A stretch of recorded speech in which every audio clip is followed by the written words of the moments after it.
Cette chronique vous est présentée par Nokian Tires et Desharnais Pneus et Mécanique. Nokian Tires, c'est un parcours exceptionnel.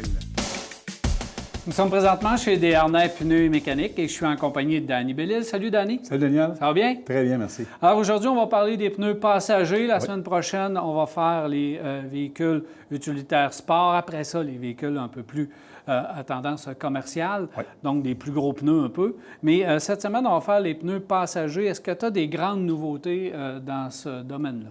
Bien, on a vraiment une belle nouveauté, mais vous allez voir que c'est un produit qui était déjà connu. Ça s'appelle le Norman North 9. Des gens qui connaissent la compagnie Nokian, ils vont comprendre que c'est directement relié. C'est l'Acapelita 9 qu'on vendait en 2021.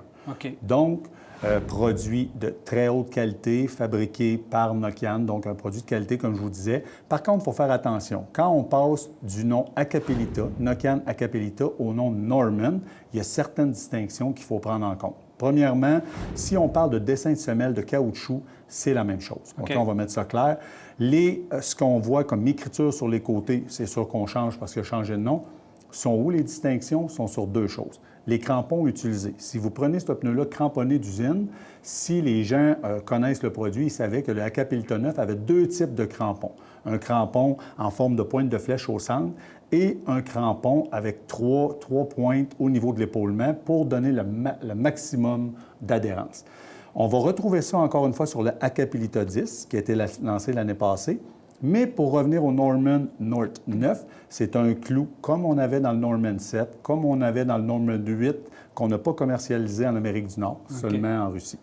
Donc, très beau produit, pas le même type de crampon, il faut faire attention.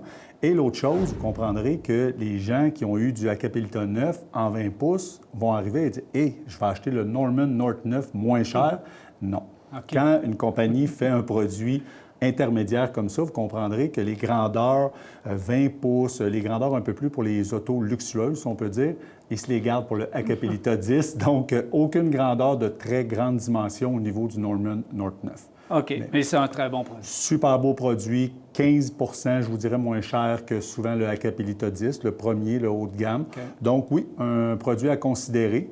L'autre produit que je vais vous parler, c'est une nouveauté. On n'en vendra pas beaucoup, mais le but de vous en parler, c'est que c'est Yokohama qui ont lancé un nouveau produit d'hiver ultra haute performance qui s'appelle le Blue Earth Winter V906.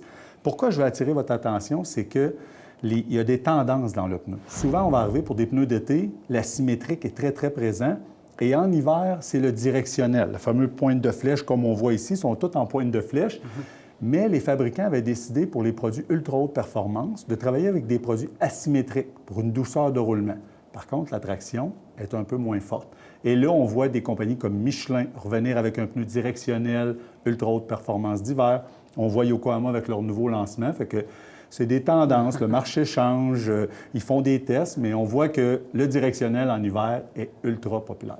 Oui, mais ultra haute performance, ça veut dire aussi un petit peu un pneu de compromis. Il faut faire attention. C'est un pneu de compromis. On s'entend. C'est vraiment les gens qui ne veulent pas trop changer leur conduite, ne veulent pas trop adapter leur conduite. Quand on roule sur l'asphalte ou chaussée sèche, ils veulent dire, moi, je roule en pneu d'hiver ou en pneu d'été, je garde la même conduite. Quand on arrive dans l'Est du Québec, je vous dirais que les gens sont prêts à faire un compromis pour baisser la capacité, la cote de vitesse, pour avoir un produit plus performant en hiver. C'est souvent le cas.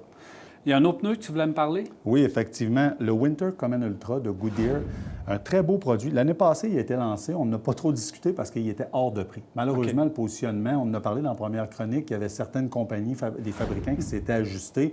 Goodyear en fait partie. Sincèrement, pour les gens qui connaissent la compagnie Goodyear, ça l'inclut Goodyear, ça l'inclut Dunlop, ça l'inclut maintenant Cooper. C'est une compagnie quand même très large. Ils se sont beaucoup ajustés, pas sur les prix de vente, mais au niveau des promotions qu'ils ont ajoutées. Puis, ça mérite réflexion. Sincèrement, beau produit, quand même un produit haut de gamme, à un prix vraiment abordable. Un rapport qualité-prix intéressant. Effectivement, ça mérite réflexion. Bon, bravo à Goodyear de s'être ajusté au niveau des prix. On incite les autres fabricants à faire la même chose.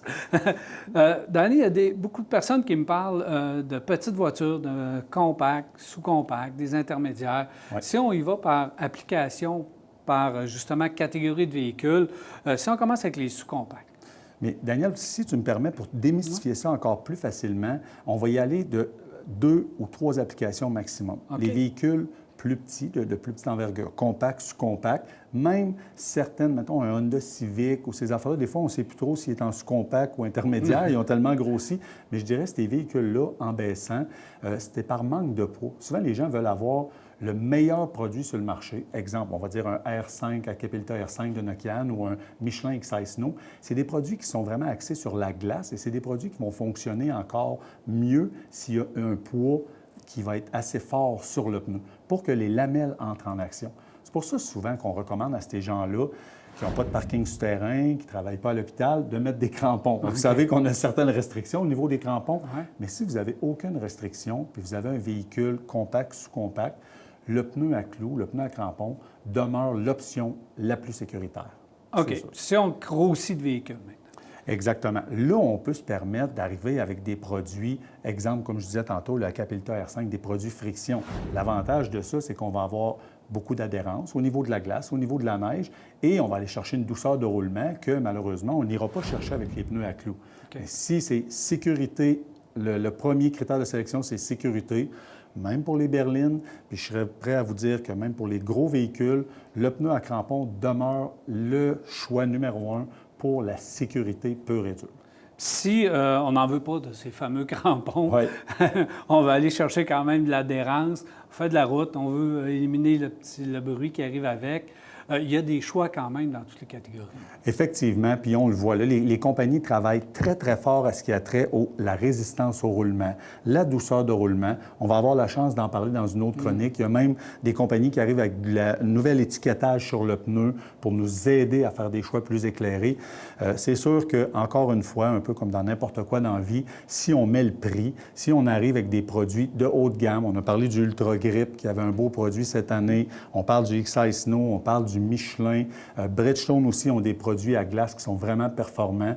C'est sûr qu'un produit friction, sans crampons, demeure le produit le plus confortable et le plus silencieux sur le marché.